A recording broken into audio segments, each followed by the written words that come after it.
Hey guys, this is Fundo on Manchopawama.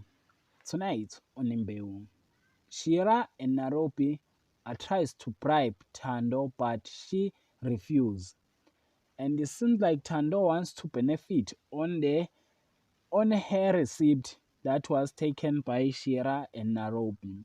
And she wants to bring a lawyer for getting the benefit on Shira cooking. While Zagiti does not like Sbongile and finally show it, the Bengu delegations meet Sakile and Daonde, and it seems like Zetulele wants to fight her and fight with her battles on facing his actions, and he faced with Sakile on their prison.